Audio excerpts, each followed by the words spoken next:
I'm joined by Associate Professor Simon Tay, who is the chairman of the Singapore Institute of International Affairs. Welcome to the show, Professor. Mrs. Pelosi's visit has attracted strong words from China, which overnight has also taken certain steps, like summoned the US ambassador, announced a targeted military operation and a ban on sand exports to Taiwan.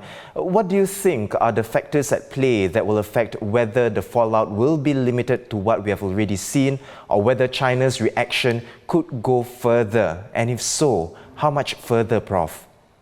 I think the key part is to understand that both President Biden and Xi just had a dialogue specifically focused on this potential visit.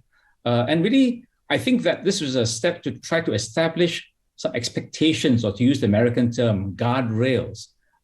Biden must have been honest, I hope, and said that he cannot, as president, stop Pelosi as an independent House Speaker. And in this sense, he has laid the ground to where America hopes China will react. But now, frankly, we are depending on China to be prudent. I mean, people must expect that President Xi must respond. He's got an appointment to a third term coming up. There is a strong nationalistic sentiment in China that is beyond anyone's control over social media. And there are also elements of the military build-up, and the military wishes to flex its muscles, as they have been quite continually over the last few years. So in this sense, we are depending on China while registering a very strong point to stop that from really becoming too much compared to previous expectations.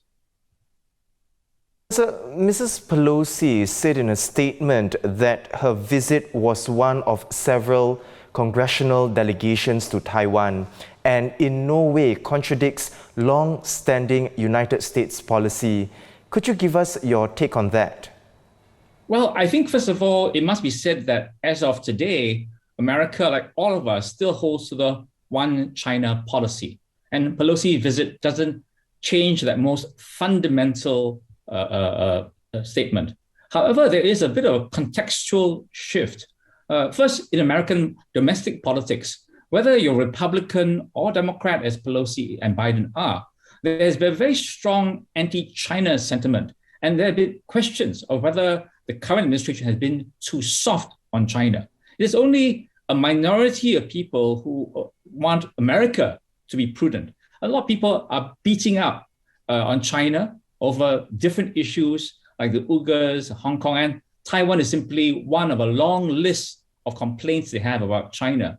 And there's also this question of drumbeat of autocracy and democracy, and an analogy to Ukraine is invasion by Russia, which Speaker Pelosi has played up. And this is not very helpful nor accurate. And frankly, it sounds a bit tone deaf to many of us in Asia. Pelosi herself is really not an ardent Taiwan supporter on record. So really, I think there is a degree of, frankly, opportunism for the midterm elections coming up. And if domestic calculations are right, after the midterm elections, it's unlikely she will no longer be the House Speaker. So this is the timing that Pelosi has to do what she wants to do if she's going to do anything that the newspapers and others will really react to. But to be a bit critical, I think the Biden administration has not been that helpful. While their policy has also not been changed overnight, there have been gaffes, so-called gaffes by Biden, ending the question of strategic ambiguity by saying they will defend Taiwan against invasion, as opposed to the Taiwan Act, which just requires America to assist Taiwan to defend itself. And I think this also builds up on the precedents that were set by the previous Trump administration, where, again, cabinet level appointees would visit Taiwan. And so I think there is, in this sense, this contextual shift, which China has been responding to, and must see that Pelosi's visit is now just one more one more pawn or one more rook placed on a chessboard. Reactions to Mrs. Pelosi's visit outside of China have been mixed. Russia condemns it, but even in the US, some commentators have called it unwise, even though there is some support within Washington. Professor, what do you think is its impact on Taiwan's interests, on regional security and the broader geopolitical environment? If I may, let me start with Taiwan. I mean, we mustn't treat Taiwan like a blank space where just we talk about China and America and the rest of us. I mean, Taiwan is a entity which has really striven for space in the world. And there's a long historical record of its role and its friendship with my country, Singapore. So I do have a degree of sympathy for them. I feel this particularly because they have felt increasing pressure from the mainland, and the Tsai Ing-wen government has been really unable to get a channel open to Beijing, unlike the KMT before them. So for them and a lot of people who support this idea of the green movement to have a status quo, de facto separation from the mainland, they feel increasing pressure. And so they have played this up. And we must, in a sense, understand and almost ignore what the very free Taiwanese press will say about the standing together of democracy, etc. For the rest of us, in a sense, we all have to live with the outward imbalances that result from these domestic politics, the domestic policy of China, in the US, and in Taiwan itself. And we just have to deal with it.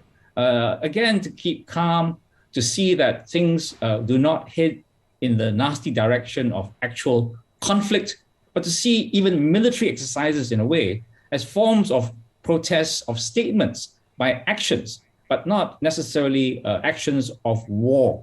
The ASEAN Ministers meeting and the ASEAN Regional Forum are going on at this moment in Cambodia. And hopefully this can play a role to actually open some dialogue or at least give vent to some of the anguish and strong statements that will come out.